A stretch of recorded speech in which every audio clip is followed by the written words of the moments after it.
Hello friends, आप सभी कैसे हैं? मैं उम्मीद करता हूँ आप सभी अच्छे होंगे, अच्छे बने रहिए।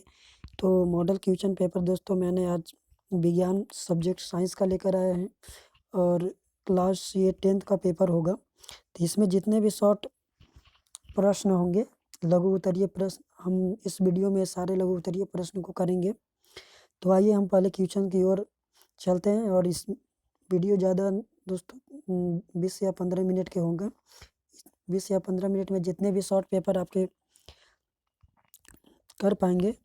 तो आइए हम लोग स्टार्ट करते हैं वीडियो को। तो पहले प्रश्न की ओर चलते हैं दोस्तों। तो पहला प्रश्न आपका स्क्रीन पे दिखाई दे रहा होगा दोस्तों। फर्स्ट प्रश्न कि प्रकाश किरणें गमन करती है।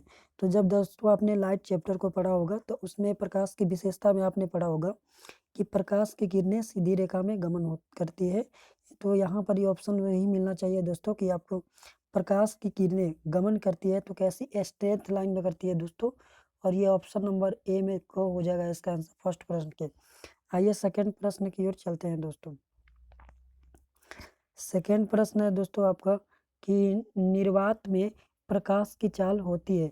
तो निर्वात का मतलब होता है दोस्तों कि वहाँ पर ही ना तो आपका कोई माध्यम हो, ना तो एयर हो और ना ही कोई लिक्विड हो या ना ही कोई ठोस हो, यानी ये सारे चीज़ से बाहर होता है, उसे हम निर्वात बोलते हैं। और निर्वात में जो प्रकाश की चाल होती है दोस्तों वो 3 × 10⁸ दोस्तों मीटर पर सेकेंड होता है दोस्तों। ये तो मालूम होना चाहिए आपको। तो ये कौन से ऑप्शन में मिल रहा है ये देखते हैं। तो ये ऑप्शन नंबर आपका फर्स्ट में है दोस्तों। तो ऑप्शन नंबर आपका फर्स्ट हो जाएगा। आइए नेक्स्ट प्रश्न की ओर चलते हैं। थर्ड नंबर प्रश्न है दोस्तों आपका कि स्पष्ट देखने की न्यूनतम दूरी, स्पष्ट देखने की न्यूनतम दूरी जो भी यानी व्यक्ति की जो स्पष्ट देखने की क्षमता होती है वो होती है 25 सेंटीमीटर। 25 सेंटीमीटर होती है। तो आइए कौन से ऑप्शन में 25 सेंटीमीटर है वो हमारा राइट ऑप्शन होगा। वो देखिए ऑप्शन नंबर बी में है दोस्तों। तो आपका राइट आंसर हो जाएगा ख। आइए नेक्स्ट प्रश्न की ओर बढ़ते हैं।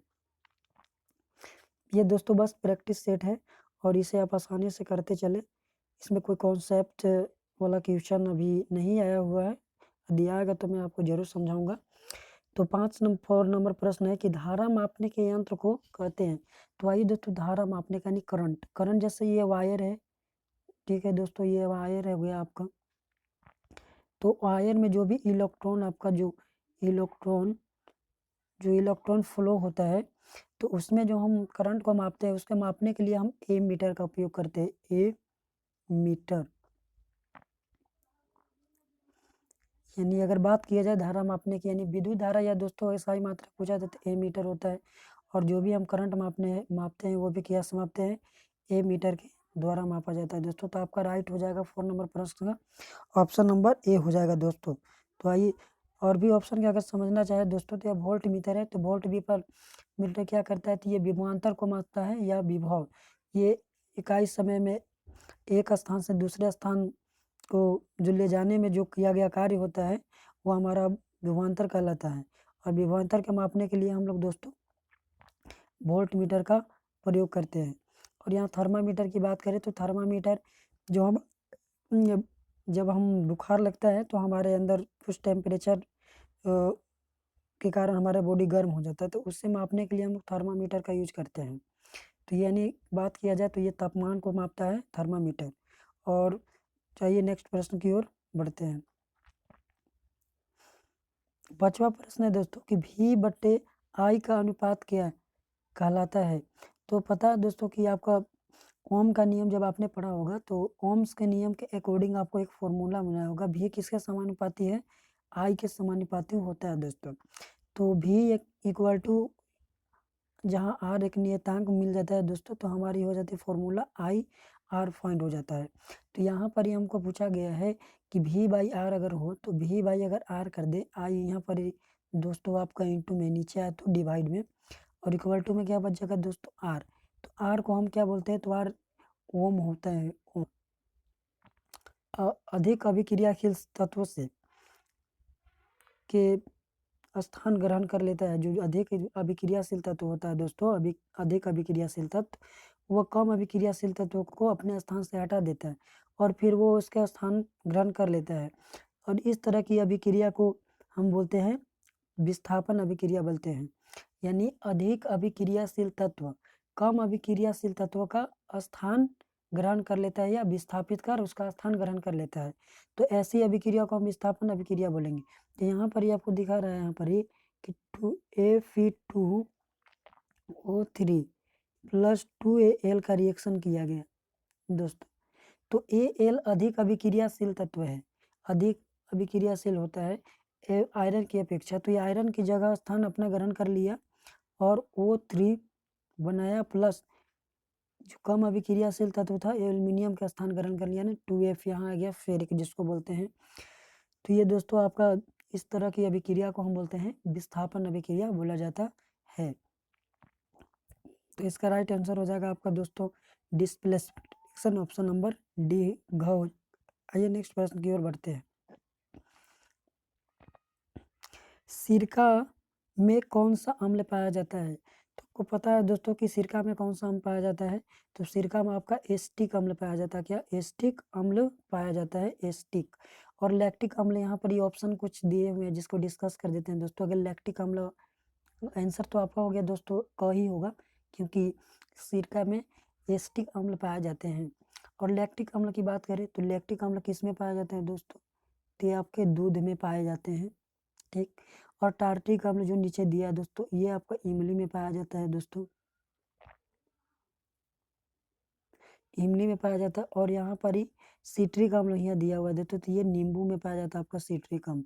तो आप दोस्तों आपसे निवेदन है कि आप ये सारे जितने भी अम्ल से संबंधित कि सेब में कौन से अम्ल पाए जाते हैं, दही में कौन से अम्ल पाए जाते हैं, तो ये सारे जितने भी आपके नोट में होंगे आप इससे ज़रूर याद कर ले, क्योंकि आपके एग्ज़ाम में इससे 1 या 2 प्रश्न बनते हैं। क्योंकि हमने एग्ज़ाम जब दिया था तो मेरे भी शिफ्ट में इससे 2 या 3 प्रश्न आए दोस्तों। और ये अगर बात किया जाए 2021 के दोस्तों, तो ये आपका पैटर्न एग्ज़ाम का चेंज कर दिया गया है, क्वेश्चन अलग तरीके से सेट किए गए हैं, लेकिन क्वेश्चंस दोस्तों वही रहेंगे, बट इसका पैटर्न थोड़ा क्वेश्चन का अलग-अलग करके सेट किया गया है, इसमें प्रश्नों की संख्या अधिक आपको देखने की मिलेगी।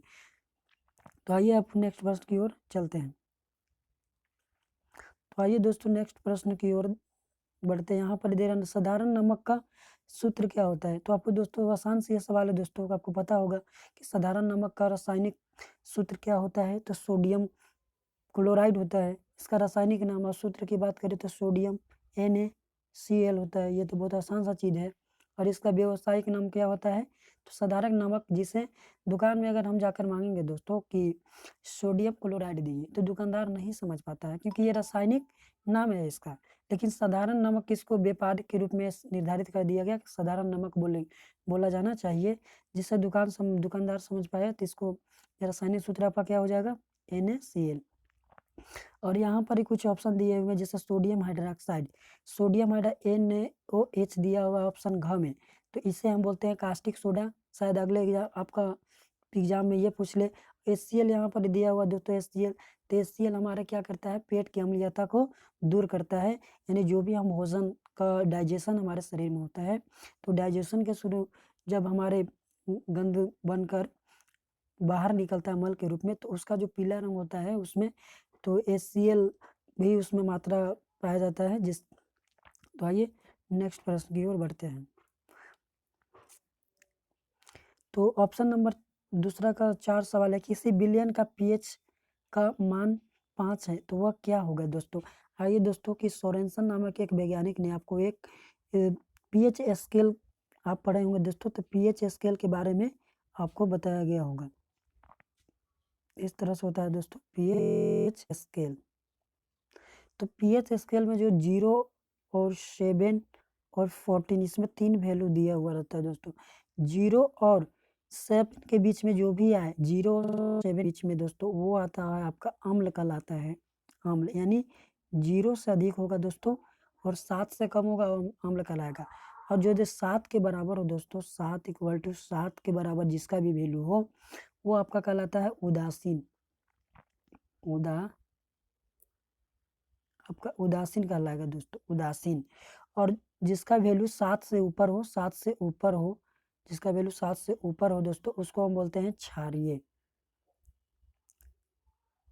क्षारीय बोला जाता है। तो ये सोरेनसन नामक एक वैज्ञानिक थे जिसने पावर ऑफ हाइड्रोजन को हम pH स्केल कहते हैं। ठीक है दोस्तों, तो इसका pH का फुल फॉर्म भी पूछ लिया जा सकता है। तो पावर ऑफ हाइड्रोजन होता है, यहाँ पर ही बोला गया दोस्तों। तो आप याद रखिए कि 0 से अधिक और 7 से कम, यानी 7 से कम जिसका वैल्यू होगा वो अम्ल कहलाएगा दोस्तों। जो 7 के बराबर होगा दोस्तों वो क्या कहलाएगा, उदासीन विलयन कहलाएगा। और जो 7 से अधिक हो और 14 के आसपास हो तो वो क्षारीय विलयन कहलाता है। यहाँ पर ही पूछा गया है कि किसी विलयन का pH मान 5 है तो वह क्या है दोस्तों, क्या है दोस्तों, आप आसानी से बता सकते हैं क्योंकि हमने समझा दिया आपको कि जिस भी विलयन का मान pH मान 7 से कम हो वो क्या होगा, अम्ल। तो आप आसानी से कर सकते हैं। तो आपका क्या हो जाएगा आंसर नंबर, अम्ल हो जाएगा, अम्ल एसिड हो जाएगा। आइए नेक्स्ट प्रश्न की ओर बढ़ते हैं। तो नेक्स्ट प्रश्न आपके स्क्रीन पर दोस्तों कि CaOCl2 यौगिक का प्रचलित नाम क्या है। तो CaOCl2 का प्रचलित नाम बताना है दोस्तों, क्या है। तो आप अपने नोट में भी बनाया होगा कि इसका क्या होता है। तो विरंजक चूर्ण बोला जाता है। क्या बोला जाता है दोस्तों, विरंजक चूर्ण बनता है। आप इसका रिएक्शन भी पढ़ चुके होंगे दोस्तों कि ये रिएक्शन कैसे किया जाता है। तो जब आप सोडियम हाइड्रोक्साइड को से रिएक्शन कराएंगे क्लोराइड के साथ, क्लोरीन के साथ, तो आपका क्या बनेगा CaOCl2 प्लस बनता है दोस्तों। और आपके जो हाइड्रोजन गैस क्या होता है, मुक्त हो जाता है, हाइड्रोजन गैस बाहर निकलता है। अब ये दोनों का रिएक्शन करेंगे तो आपको CaOCl2 बन जाएगा दोस्तों। तो इसका जो नाम होता है रासायनिक प्रचलित नाम, तो उसको हम बोलते हैं विरंजक चूर्ण। और यहाँ पर ही धोवन सोडा बोला जाता है जिसको धोवन सोडा। तो इसका भी आप सूत्र याद रखें दोस्तों, धोवन सोडियम बेकिंग सोडा जिसको खाने का सोडा बोलते हैं। खाने का सोडा का रासायनिक सूत्र क्या होता है दोस्तों, तो इसकी अगर भले बेकिंग सोडा या खाने का सोडा जिसको बोलते हैं, इसका सोडियम बाई कार्बोनेट होता है NaHCO3 होता है दोस्तों।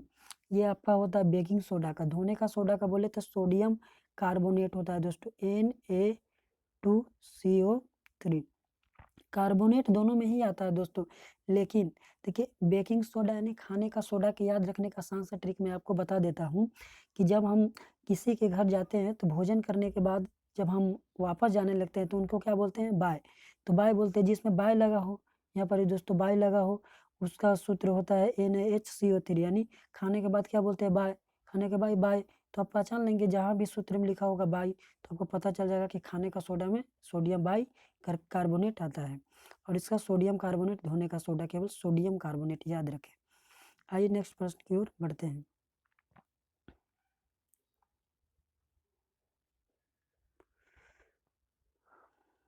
नेक्स्ट प्रश्न है दोस्तों 3 नंबर, जो खाली स्थानों को भरे।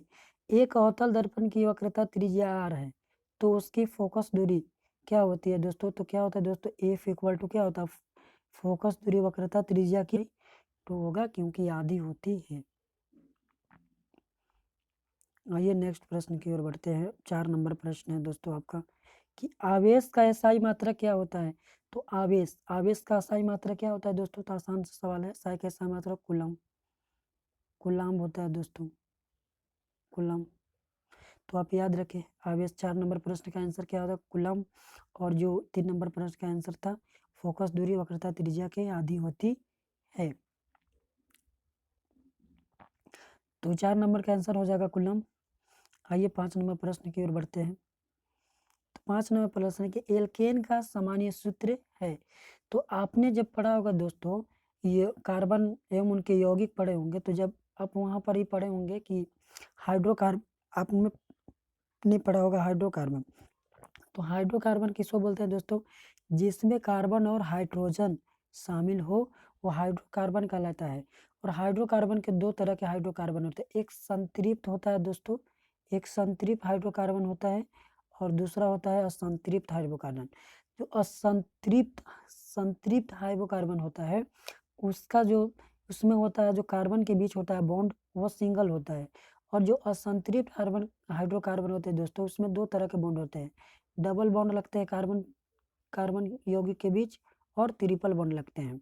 तो जिसमें सिंगल बॉन्ड लगता है उसे हम बोलते हैं एल्केन। यानी एल्केन का अगर रासायनिक सूत्र यहाँ पर ही पूछा जा रहा है क्या होगा, तो आपका रासायनिक सूत्र की बात करें तो इसका रासायनिक सूत्र हो जाएगा दोस्तों CnH2n प्लस n+2 होता है दोस्तों। ये होता है आपका एल्केन, 2 गुना से 2 अधिक होगा उसको हम बोलते हैं एल्केन। CnH2n+2 होता है। तो यहाँ पर हमसे एल्केन का डिस्कस किया है तो केवल एल्केन का ही याद रखेंगे। इससे एल्काइन की अगर बात करें दोस्तों तो CnH2n होता है एल्काइन का, और एल्कीन की बात करें CH2n 2n-2 होता है। तो यह याद रखें दोस्तों। यहाँ पर ही पूछा जा रहा है एल्केन का सामान्य सूत्र, तो आपका 5 नंबर प्रश्न का सूत्र हो जाएगा CnH2n+2। एल्केन का सामान्य सूत्र ये होता है दोस्तों। इस पर आप जहाँ n क्या होता है तो ये कार्बन को नंबर को सूचित करता है। आइए दोस्तों नेक्स्ट प्रश्न नंबर 6 की ओर बोलते हैं। तो 5 का आपका आंसर हो जाएगा CnH2n+2। तो आइए 16 नंबर प्रश्न की ओर बढ़ते हैं। अम्ल और क्षार के बीच अभिक्रिया को कौन सी अभिक्रिया कहते हैं? तो जब दोस्तों आप अम्ल और क्षार की अभिक्रिया करेंगे, अम्ल और क्षार की अभिक्रिया करेंगे, तो अम्ल और क्षार जब मिलेंगे तो क्या होती है, कौन सी अभिक्रिया? तो ये होती है उदासीन अभिक्रिया। उदासीन अभिक्रिया, इसका एग्जाम्पल भी बहुत सारा है दोस्तों, आपने पढ़ा होगा। फिलहाल मैं अभी बस इतना ही बताता हूँ। तो इसका हो जाएगा अम्ल प्लस क्षार की अभिक्रिया करेंगे तो कौन सा अभिक्रिया हो जाएगा?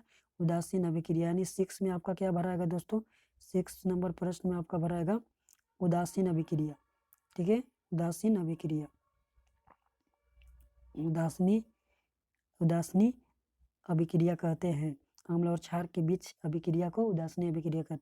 आइए नेक्स्ट प्रश्न की ओर बढ़ते हैं। प्रश्न नंबर 7 है दोस्तों कि प्रकाश के परावर्तन के नियम को लिखे। प्रकाश के परावर्तन के नियम को लिखना है दोस्तों। तो क्या होता है प्रकाश परावर्तन के नियम दोस्तों? जब प्रकाश किसी समतल सतह से टकराकर दोस्तों, समतल सतह से टकराकर उसी माध्यम में आपस मुड़ जाती है, ठीक है, उसी माध्यम में आपस मुड़ जाती है, इस घटना को हम क्या बोलते हैं? प्रकाश का परावर्तन। ठीक है, जब कोई प्रकाश किरणें किसी सतह से टकराकर वापस मुड़ जाती है उसे हम क्या बोलते हैं? प्रकाश का परावर्तन। जैसे दोस्तों यहाँ पर ही अगर बात करें, कलर मैं चेंज कर लेता हूँ। तो जैसे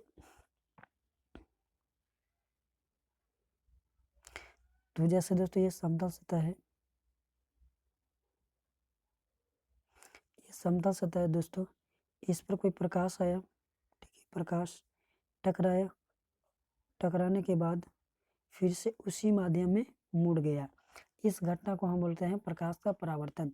तो 7 नंबर प्रश्न का डिफिनेशन देना चाहे दोस्तों कि प्रकाश के परावर्तन के नियम को लिखे। तो लिखेंगे यदि कोई प्रकाश समतल सतह से टकराकर उसी माध्यम में आपस मुड़ जाती है, इस घटना को हम प्रकाश का परावर्तन के नियम कहते हैं। परावर्तन के नियम होते हैं दोस्तों इस प्रकार के, तो इसका नियम अभी मैं अगले वीडियो में लेकर आऊँगा, जिसमें सारा ये सब मैं लिखकर और आपको कराऊँगा। तो अभी केवल मैं इस वीडियो में आपको वैसे प्रश्न करा रहा हूँ जिसे यहाँ पर ही सॉल्व करना आसान है, और जो नोट करने वाले प्रश्न हैं दोस्तों वो मैं आपको नेक्स्ट वीडियो में उससे मैं नोट करके सारा लिख कर लाऊंगा और वहाँ पर समझाऊंगा भी। तो अवतल दर्पण के किन्हीं 2 उपयोग लिखे। तो अवतल दर्पण का 2 उपयोग दोस्तों आपको पता होगा कि दाढ़ी बनाने में पहला उपयोग करते हैं हम लोग, दाढ़ी बनाने में, दाढ़ी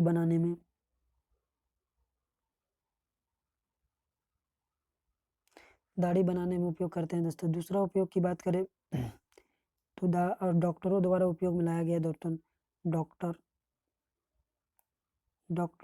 डॉक्टरों क्या करते हैं? कान नाक देखने के लिए दोस्तों, कान नाक आँख ये सब देखने के लिए डॉक्टर यूज करते हैं। तो ये पहला हो गया दाढ़ी बनाने में। दूसरा डॉक्टरों द्वारा कान नाक आँख को देखने में प्रयोग में लाया गया दर्पण, यानी 2 इसका उपयोग होता है। 2 ही बोला था तो मैंने 2 आपको बता दिया है। 8 का प्रश्न का आंसर क्या हो जाएगा? तो आपका हो गया पहला उपयोग दाढ़ी बनाने में, दूसरा उपयोग होगा डॉक्टरों द्वारा उपयोग में लाया गया दर्पण। तो आइए नेक्स्ट प्रश्न की ओर बढ़ते हैं 9 नंबर, जो मैं केवल दोस्तों आपको लघु उत्तरीय प्रश्न कराऊंगा। तो आइए दोस्तों 3 चालक जिनके प्रतिरोध 2 ओम, 4 ओम, 6 ओम को श्रेणी क्रम में जोड़ा गया है, तो इनका समतुल्य प्रतिरोध क्या होगा? तो देखिए दोस्तों, ये श्रेणी क्रम में जोड़ेंगे। श्रेणी क्रम की अगर बात करें तो ये हो गया यहाँ पर ही,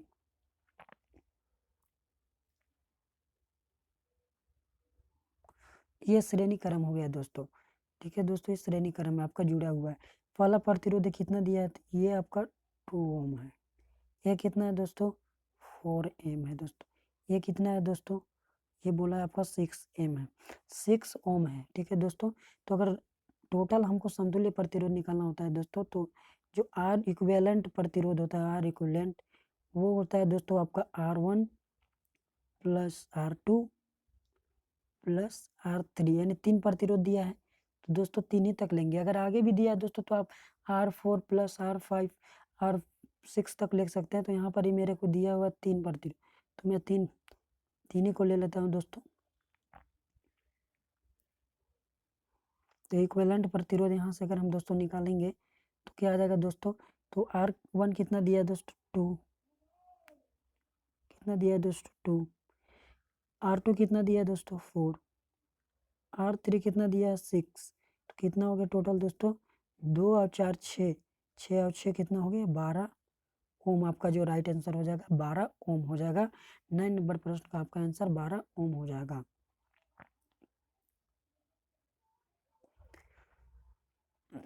आइए दोस्तों, मैं ज़्यादा वीडियो को लंबा नहीं करूँगा, 1-2 और प्रश्न करा देता हूँ। 10 नंबर प्रश्न है दोस्तों, सोडियम को केरोसिन तेल में डुबोकर क्यों रखा जाता है? तो सोडियम की अगर बात करें दोस्तों, जिसका संकेत Na होता है, तो सोडियम की अगर बात करें आवर्त सारणी में ये अधिक अभिक्रियाशील तत्व है, जिसे हम आवर्त सारणी के फर्स्ट ग्रुप में रखते हैं दोस्तों। ये बहुत अभिक्रियाशील तत्व होता है। यदि इसे हम ऑक्सीजन के साथ अगर रख दें, ठीक है दोस्तों, ऑक्सीजन के अगर ये संपर्क में आ जाता है तो ये झट से 2NO बना लेगा और ये क्या होगा?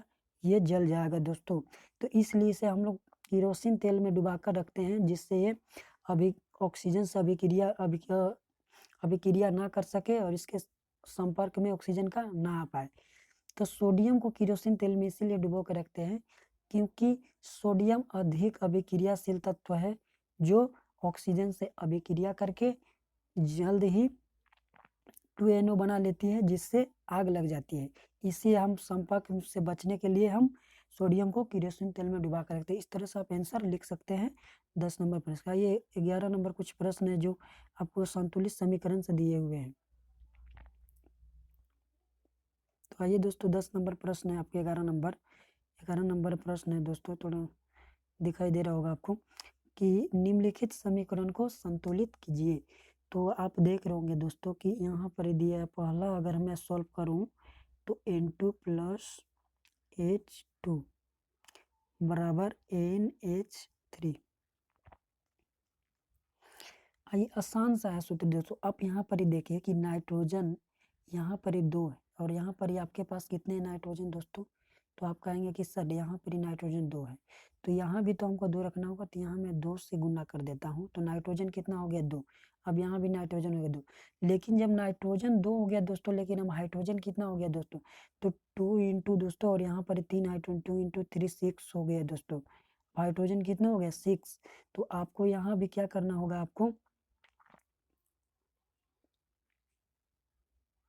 आपको यहाँ भी क्या करना होगा दोस्तों कि हाइड्रोजन को भी 6 करना होगा। तो यहाँ पर ही मैं अभी कर रहा था दोस्तों कि N2 था दोस्तों, ठीक, H2, तो यहाँ पर क्या फॉर्मूला बना है दोस्तों? NH3 बना है। ठीक है दोस्तों, तो मैंने भी बताया कि N2 यहाँ 2 है, तो N2 भी कितना होना चाहिए? 2। तो 2 N2 नाइट्रोजन 2 हो गया, इधर भी 2 हो गया, लेकिन हाइड्रोजन की तो बिगड़ गया, तो इसको भी तो बराबर करना होगा। ये 2 और 3 6 हो गए, तो इसकी तो व्यवस्था बिगड़ गई। लेकिन तो 3 से हमें क्या करना होगा? हाइड्रोजन अब 6 करना है, तो यहाँ पर 2 है, 2 में यहाँ 3 में लगा दूँ तो कितना हो जाएगा? 2 तिहाई 6। तो अब ये आपका जो समीकरण है, ये आपका समीकरण संतुलित हो चुका है। तो आइए नेक्स्ट प्रश्न इसका करते हैं दोस्तों। इसी में एक और दिया हुआ है दोस्तों, बी नंबर, 1 नंबर प्रश्न है, 1 नंबर प्रश्न है दोस्तों। 2 × 10⁻⁴ तो दोस्तों मैं नेक्स्ट वीडियो में आपको ये क्वेश्चन करा दूँगा, क्योंकि काफ़ी ये वीडियो लंबा हो चुका है। तो मैं आपको वीडियो कैसी लगी आप कमेंट में ज़रूर बताएँ, और आप हमारे वीडियो को लाइक, शेयर और कमेंट ज़रूर करें, और दोस्तों ज़्यादा से ज़्यादा आप शेयर करें, और हमारे वीडियो पर को सब्सक्राइब ज़रूर करें, हमारे चैनल को सब्सक्राइब ज़रूर करें, और वीडियो को आपसे हाथ जोड़ के प्रार्थना है दोस्तों कि आप हमारे वीडियो को अच्छा लगे तो ज़रूर लाइक करें, कमेंट करें, शेयर करें, और जितने भी वीडियो अगर दोस्तों मैं डालता हूँ और आपके पास नोटिफिकेशन जाता है तो दोस्तों आप हमारे वीडियो को ज़रूर देखें। जय हिंद, जय भारत, जय भीम। थैंक यू दोस्तों।